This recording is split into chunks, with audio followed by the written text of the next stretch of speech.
시청자 여러분 안녕하십니까? 오전 10시 반 프레스룸 라이브 최인영입니다. 유한솔입니다. 살아있는 뉴스를 더 깊게, 더 쉽게 전해드립니다. 먼저 오늘의 뉴스 네컷입니다.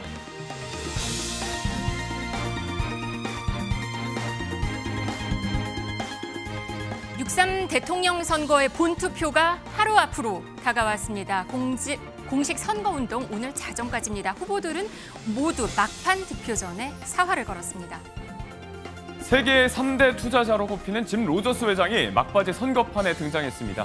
이재명 후보 지지를 했다, 안 했다, 저 진위 공방이 벌어지고 있습니다. 민주당은 댓글 조작 의혹의 보수단체 리박스쿨과 김문수 후보 간 연관성을 의심하고 있습니다. 끝까지 네거티브 공방입니다. 대선을 이렇게 하루 앞둔 오늘 개봉한 영화 한 편이 화제입니다. 민감하지만 뜨거운 정치판에 연예계, 영화계도 덩달아 달아올랐습니다. 그리고 이제 내일 본투표가 시작됩니다. 프레스룸 라이브 지금 시작합니다. 이제 편가르기 이제 좀 그만합시다. 지역이니 색깔이니 무슨 이념이니 가치니 그거보다 중요한 거 먹고 사는 문제 아닙니까? 김대중 정책이면 어떻고 박정희 정책이면 어떻습니까? 더 유용하면 쓰는 거고 유용하지 않으면 버리는 거죠. 좌쪽, 좌파, 우파 우리는 그런 거 안 합니다. 우리는 실력파입니다. 실력파. 얼마나 많은 공무원이 구속되고 얼마나 많은 사람들이 갑자기 수사 중에 목숨을 끊었습니까? 여러분 이런 사람을 대통령으로 높이 세워놓으면은 얼마나 많은 공무원들이 더 많이 죽고 구속되겠습니까? 가장 더러운 흙탕물, 냄새나는 이 더러운 오폐수를 저 위에 높은 데다가 갖다 놓으면 여러분 이 나라 전체가 썩어 자빠지겠죠? 대한민국은 이제 그런 거짓말쟁이 포퓰리스트가 집권하면 안 됩니다. 저는 김문수 후보가 왜 윤석열 대통령이 정광훈 목사를 통해서 한 지지 선언에 대해 가지고 아주 강한 거부를 하지 않는지 의심됩니다. 윤석열과 정광훈, 황교안과 함께 결합한 김문수 후보가 당선돼서는 안 되지 않겠습니까, 여러분? 네, 21대 대통령 선거 공식 선거운동은 오늘 자정까지입니다. 서재현 더불어민주당 선대위 공보기획위원 그리고 이준우 국민의힘 대변인과 얘기 나눠보겠습니다. 안녕하세요. 네. 네, 오늘이 마지막 유세입니다. 공식 선거운동은 오늘 자정까지인데 민주당 오늘 전략은 어떻게 되나요? 네, 민주당 전략은 이제 마지막 자정까지 전국적으로 이제 그 절실함, 그러니까 내란 종식을 통해서 진짜 대한민국을 만들자, 누구와 함께, 대한민국 국민과 함께. 그래서 내란 종식으로 이제 상대 당을 이제 인정하지 않는 것도 이제 넘어서서 이제 이재명 후보가 대통령이 되면 이제 소통령이 아니라 이제 대한민국을 통합하는 대통령, 그리고 민생 경제를 살리기 위한 것을 실천하고 또 약속하는 그 마지막 자정까지 혼신을 다해서 국민께 호소드릴 예정입니다. 네, 마지막 장소도 사실 눈길이에요. 원래 피날레가 어디서 하느냐에 대한 고심도 있었다고 들었어요. 네, 그렇습니다. 그 어저께 같은 경우는 이제 뭐 대구를 통해서 영남 쪽 사전 투표를 낮기 때문에 본 투표율이 높잖아요. 네네. 그 지역에서 이제 설명을 드렸고, 그리고 마지막에는 이제 빛의 혁명이지 않습니까? 그래서 이제 이 국민들께서 내란을 사실상 막았고 또 새로운 진짜 대한민국을 희망하시기 때문에 이제 여의도 공원 쪽에서 7시 하고, 그리고 이후에는 또 유튜브 이제 우리의 선거 방식이 오프라인 또 이렇게 좀 온라인이 굉장히 유용하잖아요. 오늘 오전에도 이재명 후보가 이제 모 프로의 온라인 방송을 출연하면서 이제 마지막에도 온라인 하면서 즉 자정까지 뭐 1분 1초도 허투루 쓰지 않겠다는 그런 의지인 것이죠. 네. 국민의힘은 어떻습니까? 오늘 마지막이 서울시청으로 지금 나오고 있습니다. 후보들의 마지막 유세지는. 네. 오늘 제주로에서 시작해서요. 네. 부산, 대구, 대전, 서울시청까지 이렇게 올라간 코스가 종단을 됩니다. 하는 거군요. 네, 종단을 하고요. 네. 서울시청에서 마지막 유세를 하고 나면은 또 홍대 앞으로 옮깁니다. 홍대 앞에 옮겨서 젊은이들과 함께 자정까지 끝까지 최선을 다하는 모습을 보이겠다. 그리고 지금 많은 국민들이 정치에 대한 피로감이 쌓여 있을 겁니다. 네. 지금 윤석열 전 대통령과 이재명 후보 양 강한 캐릭터 쪽의 싸움 때문에 TV를 틀 때마다 굉장히 스트레스를 받거나 피로감을 느꼈을 것인데 이제 윤석열 전 대통령 지금 무대에서 내려왔습니다. 그래서 많은 또 국민들께서 그렇다고 하면 이제 이재명 후보 내려올 차례가 아닌가라고 하면서 이제 새로운 대통령이 나온다 그러면 정치 보복이라든가 또는 갈등이라든가 이런 것보다는 좀 우리나라 경제와 민생을 챙길 수 있는 도지사 8년 동안 검증된 후보를 선택하지 않겠느냐 그렇게 생각합니다. 네, 이준석 후보는 젊은 층 잡기에 공을 들여왔는데 오늘은 대구를 갑니다. 대구 적통 보수 적자, 새로운 보수를 강조하는 분위기인데 어떤가요? 이준석 후보는 이제 부친 고향이 대구죠. 대구였는데 지금 대구에 좀 신경 쓸 수밖에 없는 이유가 사전 투표율이 낮지 않습니까? 그만큼 이제 본 투표에서 아직 결정 안 한 사람이 많기 때문에 조금이라도 본 투표에서 대구에서 자기 고향이나 다름없는 대구에서 지지표를 끌어올려는 그런 전략이 아니겠는가 생각합니다. 네.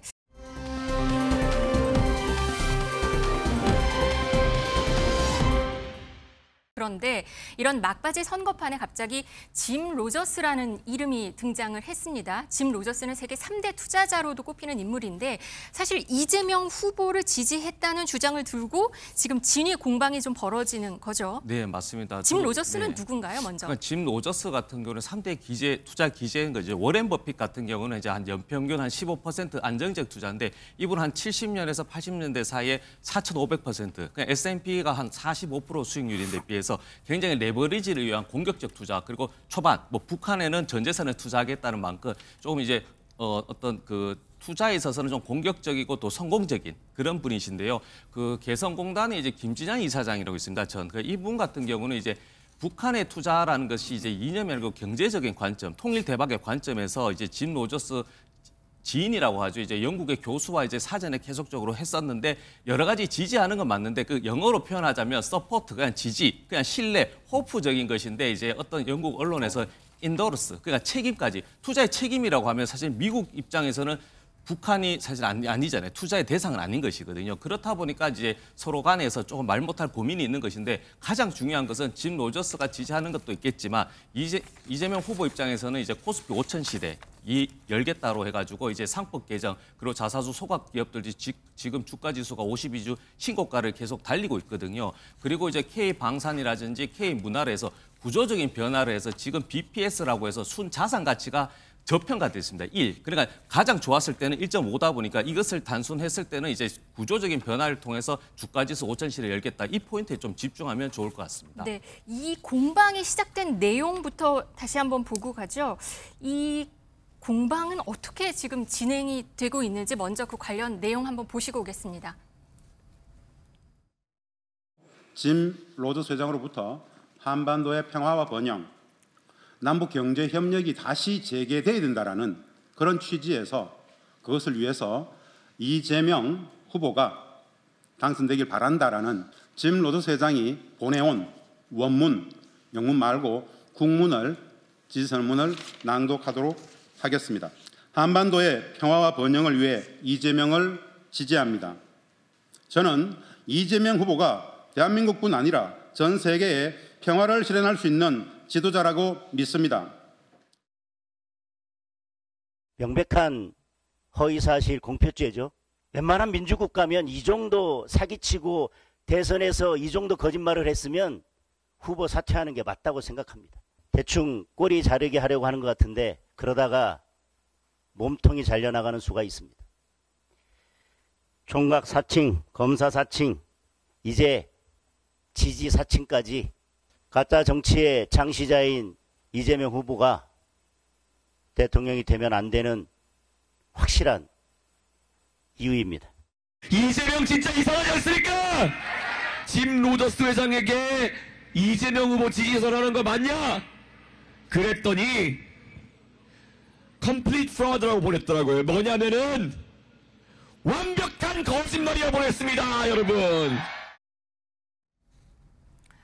네, 민주당의 선대위 국제협력단 기자회견에서 처음 나온 얘기인데요. 로저스 회장이 그러니까 짐 로저스 회장은 이재명 후보를 지지한다고 했고, 그랬더니 로저스 회장이 한 언론에 보낸 답에서 그런 적이 없다 이렇게 대답을 했습니다. 그랬더니 국민의힘과 개혁신당은 이제 공세에 나선 건데요. 어떻게 지금 진행 중인 건가요? 저는 짐 로저스 측과 누가 어떻게 얘기했는지 그 원문을 공개한 것이 가장 중요하다고 생각합니다. 만약에 어느 정도 서로 소통하는 그런 얘기가 오고 갔다면요. 저렇게 complete fraud, 그러니까 완벽한 거짓말이다. 이런 단어를 쓰기 어렵습니다.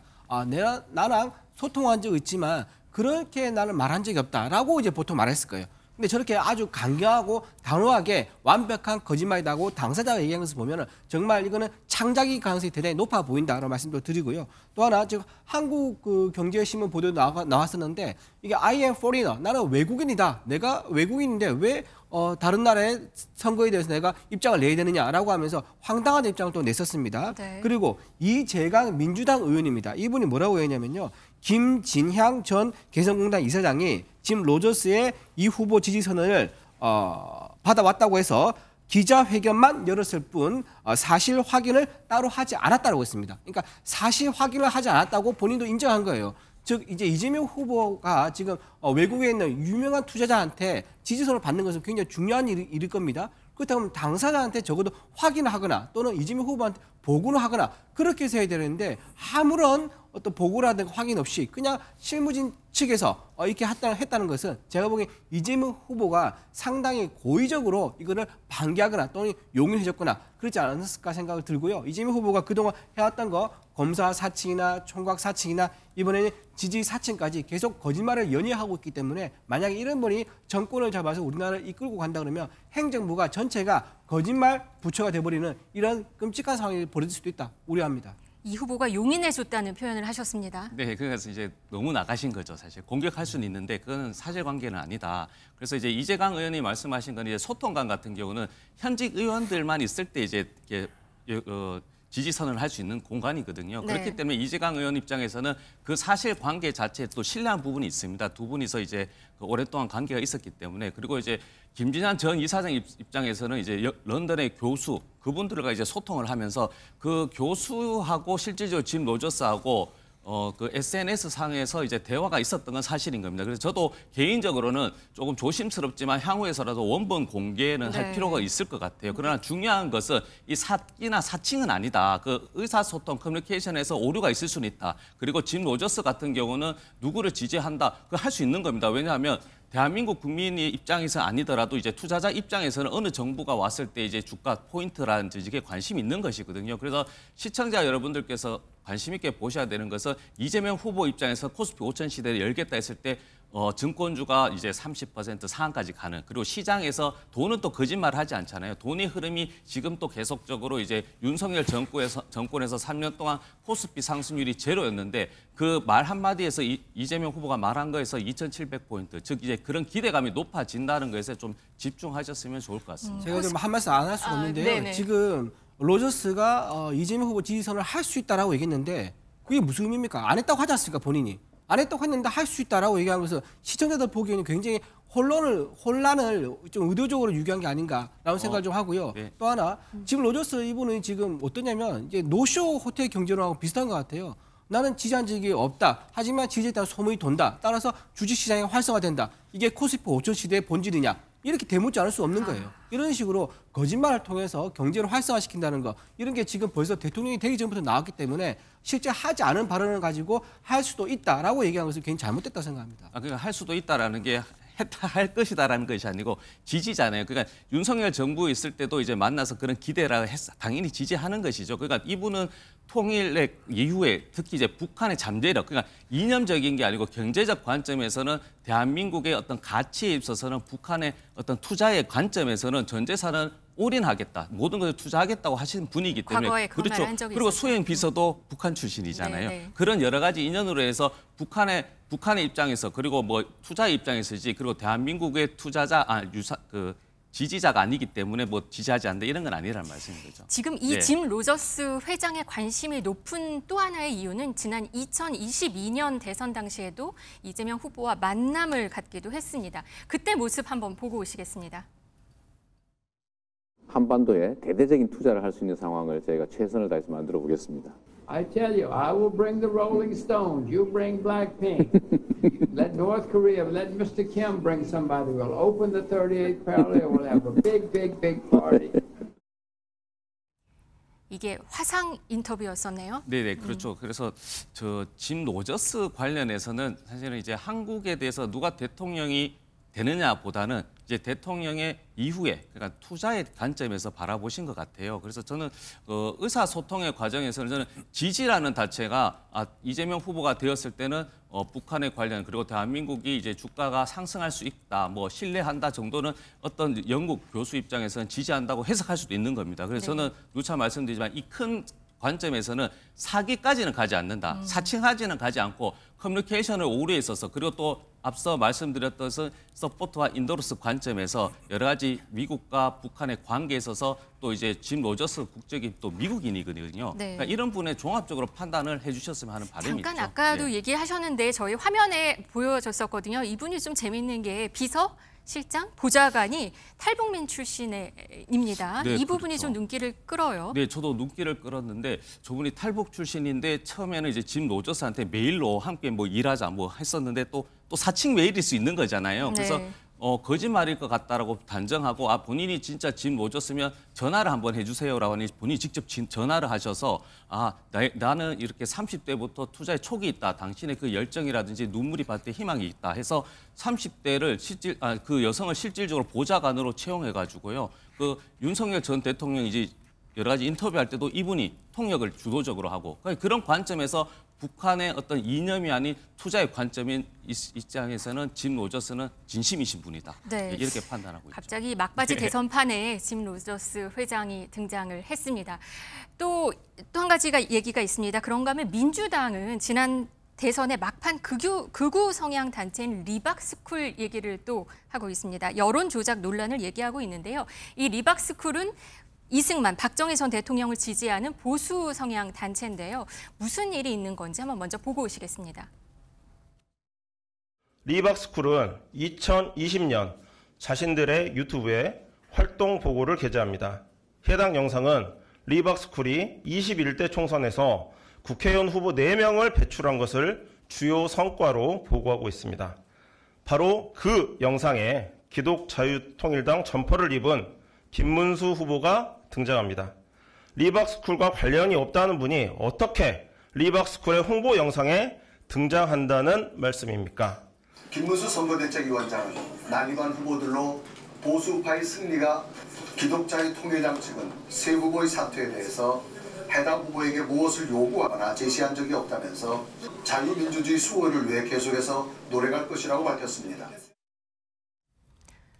네, 이 리박스쿨 홍보 영상에 김문수 후보가 등장하니까 연관성이 됐을 가능성이 높다. 이건 건가요? 그렇죠. 그리고 이제 민주당이 주도한 것이 아니고 언론에서 실질적으로 인터넷한 분이 실질적으로 사칭이 아니죠. 이제 잠입해서 취재한 것입니다. 그래서 이 부분은 그 교육부 관련해서 자문위원으로 계시잖아요. 대표가. 그리고 정강훈 그 목사라고 해야 되나요? 이분의 며느리 같은 경우도 강사로 활용하고 있고 실질적으로 늘본 교육 자체가 지금 올해 예산도 막 3조 원 정도 쓰인다고 하거든요.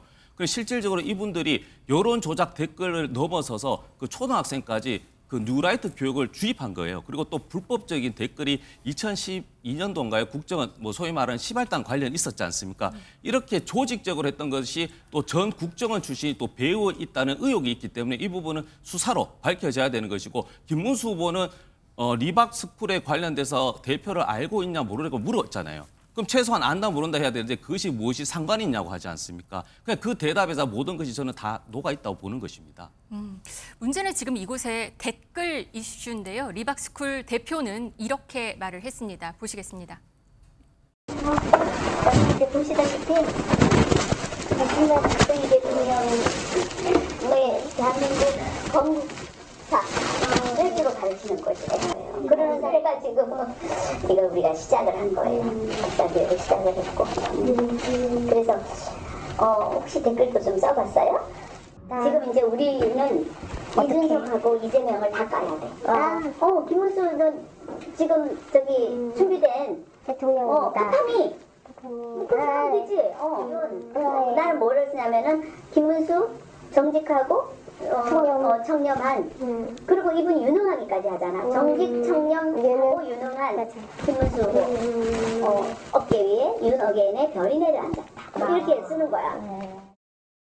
보니까 댓글 얘기가 있는 거거든요. 김문수를 지지하고 이재명과 이준석을 비방하는 댓글을 조직적으로 올렸다는 의혹, 이거에 대해서 지금 얘기가 나오는 것 같습니다. 대변인님. 네네. 지금 뭐 댓글 공작이라 하면 이제 원조가 이제 민주당 아니겠습니까? 드루킹 사건 때 프로그램을 이용해가지고 김경수 지사가 참여해서 오케이 해가지고 댓글 조사, 그러니까 각종 기사라든가 커뮤니티에서 댓글 조작을 했었고 그것 때문에 김경수 지사가 2년 징역을 받기도 했었습니다. 그리고 지난번에도 지금 최초로 이걸 보도한 매체가 지난번 대선에서도 3일 전에 김만배 신앙님 인터뷰, 이것도 허위 인터뷰인데 이것도 무려 1억 6,500만 원을 주고 허위 인터뷰를 해가지고요. 이것도 진위 논란이 있었습니다. 그리고 지금 현재 수사 중인 관계인데 지금 이 얘기도 저는 대선을 불과 딱 3일 앞두고 이게 터졌다는 면에서 지난번과 패턴이 매우 유사하다.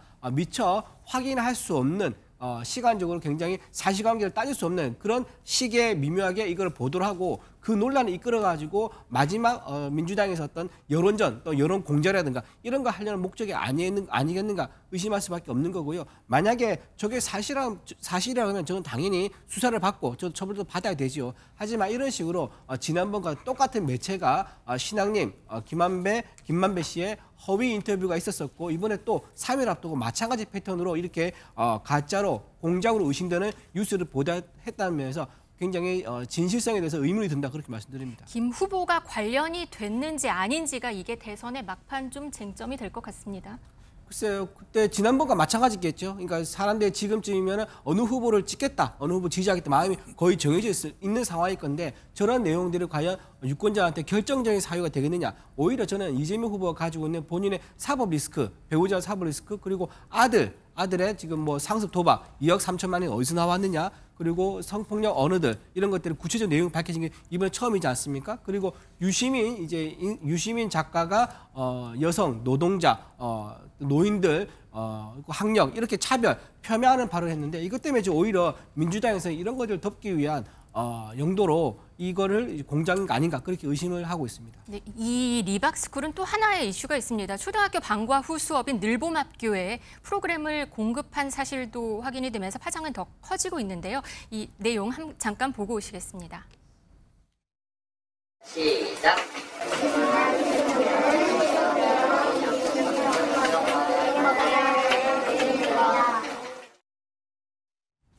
초등학생의 편향된 역사교육 우려가 지금 제기를 하고 계시는 내용인 것 같습니다. 그렇죠. 그래서 제가 이게 심각한 범죄라고 얘기한 게 지금 국민의힘은 자꾸 민주당이 조작했다고 하잖아요. 근데 민주당이 조작한 게 아니고 언론에서 인턴이 취재했다 한 겁니다. 인턴이 취재해서 대표와 대화를 통해서 그 증거가 있는 것이잖아요. 그래서 실질적으로 여러 정치적 활동 공간에서 초등학생들이 저렇게 인위적으로 홍보의 대상이 되는 것이거든요. 그래서 이런 부분은 정말 우리가 이재명 후보가 김문기 처장을 안다 모른다 해서 3년 동안 정치 보복 당했지 않습니까? 그러니까 이 정치 보복을 하지 않겠습니다. 김문수 후보가 이 대표를 안다 모른다 해서 문제 제기하지는 않겠지만 국민의힘에서도 이런 문제에 있어서는 정말 그 댓글을 넘어서 이 어린 아이들이 우리 초등학교는 미래잖아요. 이런 것을 사상교육, 그것도 누라이트 잘못된 교육학을 저렇게 인위적으로 그리고 조직적으로 한다는 것에서는 함께 힘을 모아서 뿌리 뽑자고 해야 되는 겁니다.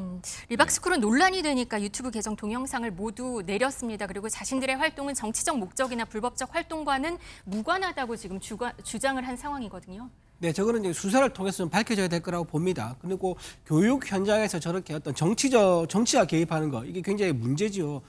예전에도 이제 이런 문제가 계속 반복돼 왔던 게 전교조에서 지난 2015년이었습니다. 인천에 있는 교사 4명이 이정물을 가지고 있다가 처벌받은 적이 있습니다. 그 이정물이라는 게 김일성 전 국방위원장 했던 말 일부를 발췌한 자료 그리고 북한에 있는 간부들이 연설했던 연설문 이런 것들 가지고 있다 적발돼 가지고 해임된 적도 있거든요. 근데 이런 것들 왜 가지고 있었겠습니까?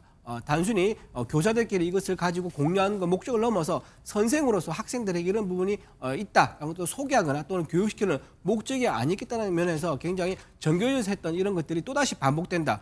그러니까 전교조에서 교육에 대한 어떤 공과 과에 대해서 공정한 교육이 아니라 특정 정치적 성향을 가진 인사들에 의해서 민주당 쪽 유리하게 국민의힘 유리하게 이런 식으로 교육하는 것은 굉장히 잘못됐다. 여기에 대해서는 수사를 통해서 진실을 밝혀져야 될 거다 그런 봅니다. 이재명 후보는 이 이슈에 대해 가지고 가담 여부를 밝혀라 이러면서 굉장히 세게 발언을 했거든요. 잔뿌리까지 찾아낼 것이다 이렇게 밝히기도 했습니다. 네, 그 내란이 종식 안 됐다는 하나의 전형적 예의다라고 얘기하는 것입니다. 그러니까 저것이 정치적 댓글이라고 이야기해서 이제 뭐 내란이라고 규정하고 확산되진 않아요. 근데 저 문제, 저 취지, 그 뒤에 배경을 보니까 정광훈이 있지 않습니까?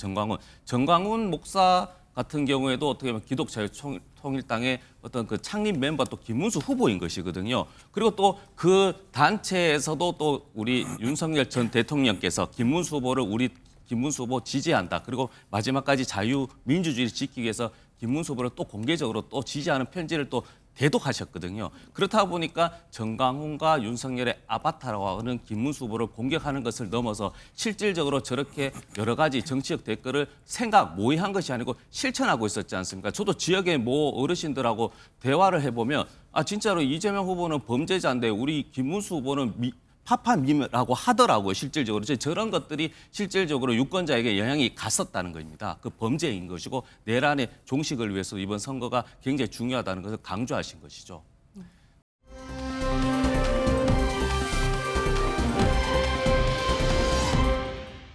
네, 이렇게 막판 네거티브 공방이 여러 갈래로 치열한 모습입니다.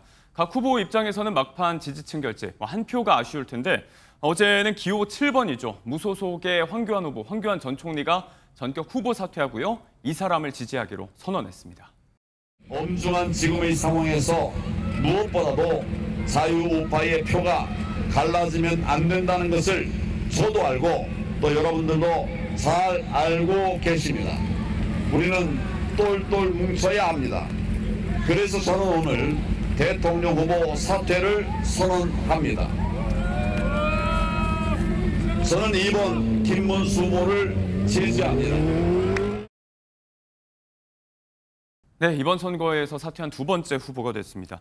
일단 궁금한 건 이제 이틀간의 사전투표가 끝이 났고 그렇다면 이제 황 전 총리에게 갔던 표들은 사표가 되는 셈일 텐데 만약 이렇게 지금 사퇴하면 처음에 냈던 공탁금 3억 원 이런 건 다시 받을 수 있는 건가요? 네, 돌려받지 못하는 것이죠. 본인이 사망했거나 혹은 후보자로 최종적으로 되지 않았을거나 그리고 또 10% 이상은 반, 15%는 전액 받을 수 있는 것이거든요. 그냥 사실 저는 돈보다는 저분이 황교안 저분이 우리 국무총리셨지 않습니까? 네. 근데 부정선거를 지속적으로 슬로건을 내거시는데 부실 선거는 있습니다. 부실 선거는. 그러나 부정선거, 그 선거 유권자의 표를 뒤집는 선거는 없다. 그래서 저는 황교안 전 국무총리께서 후보가 사퇴하셨지만 부정선거에 대해서 계속 입에 올리면서 또 그래서 김문수 후보를 지지한다고 하니 또 부정선거를 또 주장하시는 분이 또 윤석열 전 대통령이지 않습니까? 그러니 우리 민주당 입장에서가 아니고 국민 입장에서는 김문수 후보가 윤석열 아바타라, 윤석열 어게인 당이 될 수 있다고 우려하는 것이거든요. 앞서 또 이제 먼저 사퇴하고 김문수 후보 지지 선언을 한 건 자유통일당 구주화 후보였고 그러니까 이제 두 사람을 보면 한 명은 끝까지 탄핵 반대로 외쳤고 한 명은 말씀하신 대로 지금 부정선거 음모론에서 자유롭지 못하고 이준석 후보가 이 부분을 두고 탄핵과 부정선거 두 가지를 떨쳐내지 못한 이 난감한 연합체다라고 얘기하면서 김문수 후보에 대한 투표가 이제 민주주의를 죽이는 두 번 죽이는 사표다 이렇게 또 맹비난을 했습니다. 그렇죠. 지금 이준석 후보 입장에서는 본인 지지율이 지금 떨어지고 있는 게 아마 각종 신호가 잡힐 겁니다. 왜 선거가 내일 이제 결국은 이제 내일 이제 다 결정된 거 아니겠습니까? 예. 지금 양측이 초결집을 하게 되면서 당연히 이준석 후보의 지지율이 떨어질 수밖에 없는 거고요. 그러면 이제 3, 4%도 안 될 수 있다는 그런 전망도 있는 상황이기 때문에 양쪽 특히 김문수 후보에 대한 일단 비판의 날을 세워서 본인이 가져올 수 있는 보수표는 최대한 끌어오겠다 이런 생각을 하는 것 같아요. 그래서 이준석 후보 그렇게 얘기한 것 같고 지금 황교안 후보가 김문수 후보 지지선을 한 것은 지금 이번 선거에서는요 지난번보다 더 아주 박빙의 승부가 될 것 같습니다. 지난번에는 0.73%포인트 차이였는데 이번에는 그보다 더 작은 0.5%포인트 차이에서 결정이 날 수도 있겠다. 그렇다 그러면 황교안 후보가 지금 가지고 있는 지지율이 얼마인지는 알 수는 없지만 온다 그러면은 당연히 이재명 후보의 정권 창출을 막을 수 있다는 면에서 굉장히 의미가 있는 거죠. 지금 이재명 후보가 가지고 있는 불안감이라는 게 뭐겠습니까? 바로 이제 시장 경제의 부정이라든가 또는 미국보다는 중국의 외교라든가 그리고 이제 북한에 대한 퍼주기라든가 국민에 대한 무상 복지 혜택이라든가 이런 것들 때문에 많은 국민들이 재정을 걱정하고 안보를 걱정하고 경제를 걱정하고 있기 때문에 아마도 이제 이낙연 전 총리가 얘기한 괴물 독재 정부의 탄생을 막기 위해서는 누구라도 좀 손을 보태는 게 도움이 되지 않겠는가 그런 생각합니다. 최종적으로 굉장히 근소한 차이를 전망하고 계신데 이 얘기는 잠시 후에 해보고요. 아무튼 김문수 후보는 이준석 후보까지 포함해서 두 분 다 모두 당대표를 지낸 분들이기 때문에 뭉쳐야 한다. 끝까지 좀 단일화를 암시하는 것 같은 발언을 하기도 했는데 같은 이야기를 두고 여전히 핀트가 잘 안 맞는 두 사람입니다.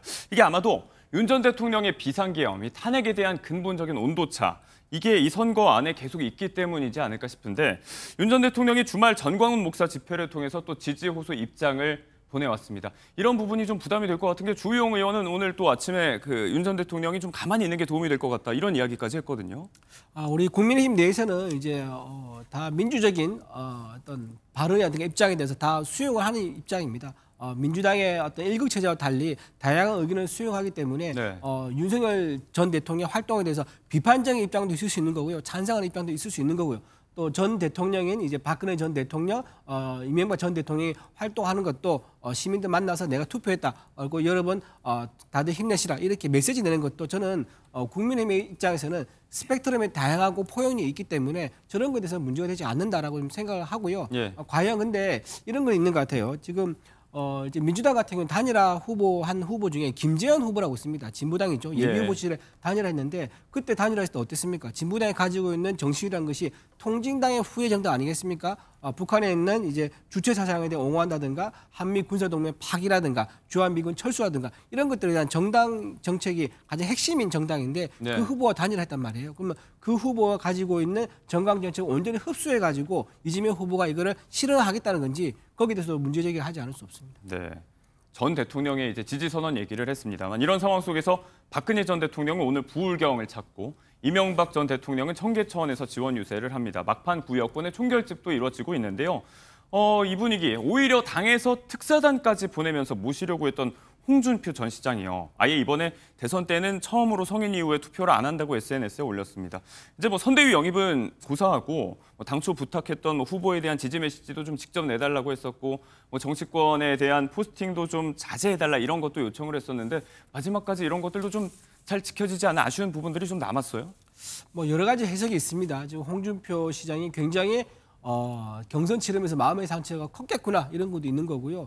그리고 우리 국민의힘에서 사실 대선 후보까지 해서 출마하셨던 분이지 않습니까? 국회의원도 5번이나 하고 광역단체장도 3번이나 했는데 과연 제가 올바른 태도인가라고 비판하는 분도 있는 거고요. 네. 또 하나 명태균 씨와 또 관련된 여러 가지 또 의혹도 있는데 혹시나 명태균 관련된 저런 불안감 때문에 이재명 후보에 대해서 조금 어떤 신호를 보낸 거 아니겠는가? 그러니까 예. 적극적으로 김문수 후보를 지지하지 않음으로써 이재명 후보가 만약 대통령이 된다 그러면 거기서 어떤 집중적인 어떤 그 수사라든가 이런 것에 대해서 좀 선처를 바라는 그런 의도가 있는 거 아닌가? 여러 가지 네. 논란이 있는 상황이라고 좀 말씀드리겠습니다.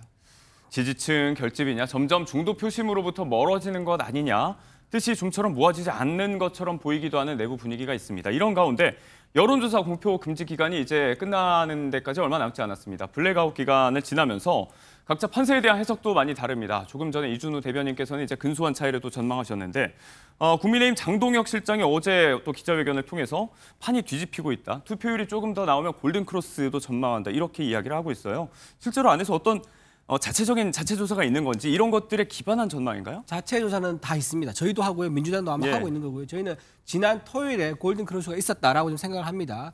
유시민 작가죠. 유시민 작가가 했던 발언, 여성과 노동자 이런 분들을 폄하하는 발언, 학력차별 발언 이런 부분에 대해서 굉장히 많은 국민들이 분노하고 있고요. 예. 또 이제 이재명 후보가 했었던 커피 원가 120원 때문에 700만 자영업자들이 또 분노하고 있습니다. 그리고 이재명 후보가 했던 그동안 이제 사법 리스크 같은 거 이런 것들에 대해서 과연 우리나라 또 국격이라는 게 있는 건데 이렇게 온 가족이 다 사법 리스크가 있고 논란이 있고 차마 입에 담지 못하는 욕설이라든가 성폭력 언어라든가 이렇게 이제 화제가 된 논란이 된 분들이 대통령이 돼서 어떤 로얄 패밀리를 만든다는 거 우리 손으로 과연 만드는 게 과연 옳으냐 이렇게 생각하는 국민들도 많이 있을 거기 때문에 이미 지난 토요일에 골든크로스는 이루어졌고요. 아마 내일 본투표에 대해서는 그동안 투표하지 않으셨던 분들이 대거 참여를 하면서 결정적인 구도가 되지 않을까 생각합니다.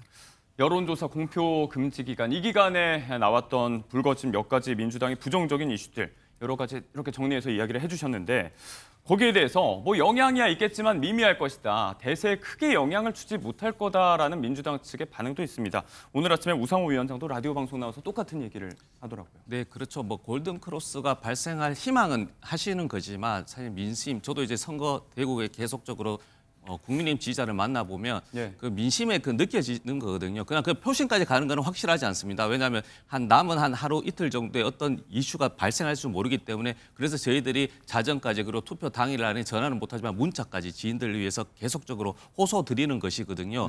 그래서 저도 실질적으로 국민의힘 지지자가 다 대구에 굉장히 많이 계세요. 그분들을 만나보면 실질적으로 홍준표 전 대구시장처럼 투표하지 않겠다는 분이 많아요. 그러니까 이제 이런 것들이 국민의힘 지지를 지속적으로 했는데 실망을 넘었다. 자존심을 그냥 뭉거졌다 하거든요. 그래서 저는 이야기합니다. 전략적 투표 한번 하시자. 이재명 후보에게도 정말 몽둥이처럼 이렇게 국민의힘 또 회초리 들고 그리고 전략적으로 대구 경북의 보수라고 하지만 정말 민주당 대구 경북 최초의 대통령이 나오게 되면 예산 또 달라고 할 수 명분이 있지 않냐. 그런 호소를 드리는 것이거든요. 그래서 저는 마지막까지 누가 더 국민들께 호소 드리느냐에 따라서 또 결과가 뒤집힐 수도 있다. 예, 그렇게 생각하고 있습니다.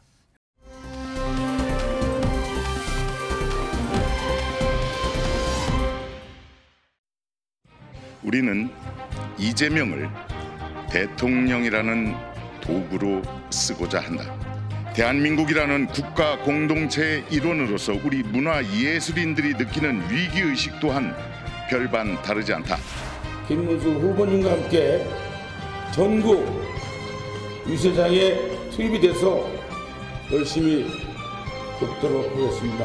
해병대 스타일답게 짧게 굵게 들이대겠습니다. 다음 대선 때는 제가 은퇴 빨리 하고 확실하게 지지 운동도 좀 하고 하려고 했는데 선거가 너무 좀 땡겨져가지고 돈을 좀 더 모아야 돼서 은퇴는 못 하겠고 밥줄 끊겨도 이재명 후보를 지지하겠습니다. 마치 갈피를 못 잡고 표류하고 있는 듯한 이 시점에 중심을 바로 잡아줄 큰 인물이 진짜 인물이 나타났습니다. 그분이 누구일까요? 찐찐찐찐 김문수 맞습니다. 우리의 아픔을 누구보다도 뼛속 깊이 잘 알고 계시고 우리의 소리를 귀 기울여 들어주실 분이고 국난을 해결해 주실 유일한 후보라고 생각합니다. 대장정의 끝자락에 와 있습니다. 이번 선거에 대한 뜨거운 관심, 비단 정치권에만 국한된 건 보셨듯이 아니었습니다. 여기에 목소리를 보탠 사람들의 이야기 먼저 하면서 시작을 해보겠습니다. 박진아 아나운서, 양지민 변호사 두 분 모시고 이야기 나눠갑니다. 어서 오세요. 안녕하세요. 연예인들의 공개적인 대선 후보 지지 선언 그리고 지원 유세가 이어지고 있습니다. 전 프로게이머 이묘원 씨의 아내로 유명한 배우 김가연 씨도 지원 유세에 나섰는데요. 이재명 후보 지지를 선언했습니다. 일단 그 모습부터 보고 돌아오겠습니다. 1980년 5월 18일 날 저는 광주에 있었습니다. 그 당시에는 계엄이 선포가 되었고 무고한 시민들이 희생이 되었습니다.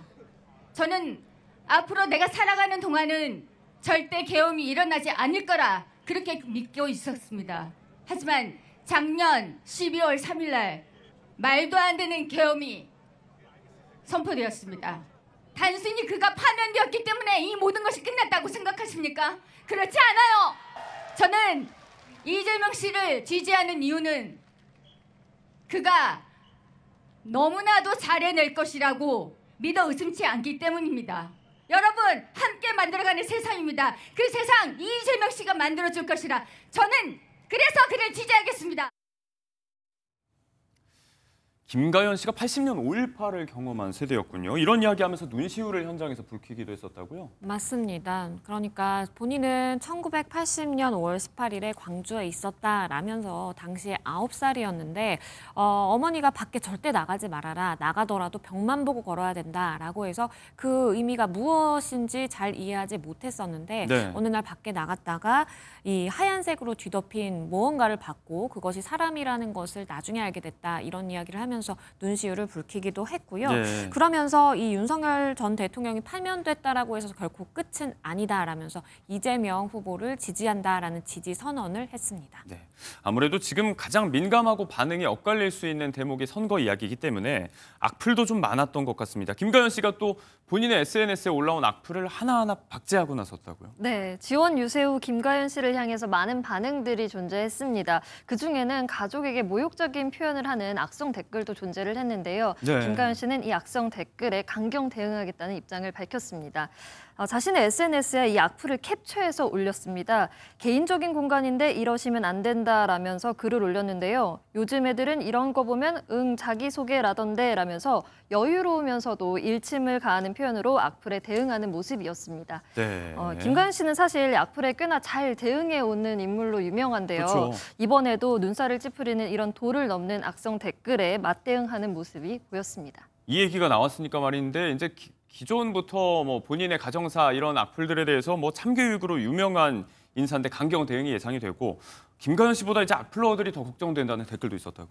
네, 그렇습니다. 사실 김가연 씨는 한 프로그램에 나와서 80건 정도를 고소한 적이 있었는데 실제로 처벌을 받아서 통지가 날아온 것이 40건이 된다라고 밝히기도 했습니다. 네. 한 커뮤니티에서는요, 이 김가연 씨의 글이 올라오면 첫 댓글 조심이라면서 1세대 사이버 탐정이라고도 불린다고 합니다. 네, 이런 상황에서 악플들이 쏟아지고 있으니까 뭐 추후에 대응이 어떨지도 관심이 좀 쏠리고 있는 것 같습니다. 그런가 하면 배우 김혜은 씨가 또 아나운서 출신이고 또 서울대를 성악과를 졸업한 것으로 유명한데 정치적인 견해를 드러냈다가 조금은 주말이 정신없었을 것 같습니다. 이 이야기는 어떤 이야기인가요? 이 김혜은 씨도 이 토요일에 본인의 SNS에 본인이 서울대 출신이라는 것이 참 부끄럽다라는 이야기를 했습니다. 그러면서 본인은 여자로서 한 남자의 꿈을 위해서 평생을 뒷바라지하면서 생계를 책임진 이 설란영 여사와 같은 우리의 어머니들을 존경한다라는 이야기를 하기도 했고요. 그러면서 이렇게 꼬집었습니다. 법카 사고 한 번 없이 남편 뒤에서 묵묵히 자리를 지켜오신 설란영 여사님이라면서 내 삶의 원동력이 되는 찐 롤모델이라면서 본인의 또 지지의 의사를 밝히기도 했습니다. 그러니까 지금 정치권에서도 굉장히 뜨거웠던 논란이 됐던 이야기, 설란영 여사를 두고 했던 유시민 작가의 발언을 비판하는 내용이었습니다. 특히 동문으로서 쓴소리를 한 거라서 화제가 더 됐는데 역시 이 게시물에도 댓글이 많이 달렸고요. 논란에 대해서 하나하나 댓글을 또 역시 달면서 나중에 진화를 하고 있다고요? 그렇습니다. 유시민 작가의 발언에 작심 비판을 낸 김혜은 씨. 김혜은 씨 SNS에서도 이 논란이 일었는데요. 한 누리꾼이 대선 후보와 상관없는 사람이 한 삶에 대해 말한 거랑 대선 후보 부인이 노조 여성은 과격하고 못생겼다라고 발언한 거에 대해서는 안 속상하셨나 봐요 라고 댓글을 달자 김혜은 씨가 맞댓글을 달았는데요. 그건 못 들었네요. 우리끼리 이렇게 싸우지 맙시다 라고 했더니 이 부분을 보고 비판의 목소리가 점점 거세졌습니다. 김혜은 씨는 현재 이 댓글창을 모두 닫아놓은 상태고요. 최근 업로드된 댓글창을 삭제해 놓고 있는 상태입니다. 계속되는 비판에 일단 김혜은 씨는 침묵을 유지하고 있는 상태입니다. 정치권에 번져있던 논란이 그 모양새 그대로 이제 댓글창으로 옮겨왔던 것 같은데 감당이 힘들었을 것 같습니다. 이렇게 정치 성향을 표현하는 건 뭐 개인의 자유라지만 또 거기에서 나오는 비판이나 이미지 타격 같은 리스크도 또 본인이 감수를 해야 될 몫이 아니겠습니까? 그렇죠. 연예인이란 사실 대중들의 사랑을 먹고 사는 직업이다라고 표현을 할 정도로 많은 대중들을 상대로 본인이 소구할 수 있어야 되거든요. 근데 한 가지 정치색으로 규정이 되다 보면 아무래도 아까도 뭐 이야기 중에 나왔지만 내가 밥줄 끊기더라도 지지하겠다 이런 이야기가 나왔잖아요. 간혹가다 뭐 이렇게 정치 성향을 드러내는 연예인을 또 기피하는 그런 경우도 있기 때문에 사실상 본인의 어떠한 뭐 리스크라든지 그런 비판을 감수하고 저런 지지 성명을 선언하는 것이다라는 생각이 듭니다. 네, 박혁권 배우의 이야기였는데 뭐 그만한 각오가 먼저 선행이 돼야 될 것 같다라고 말씀을 해주셨습니다.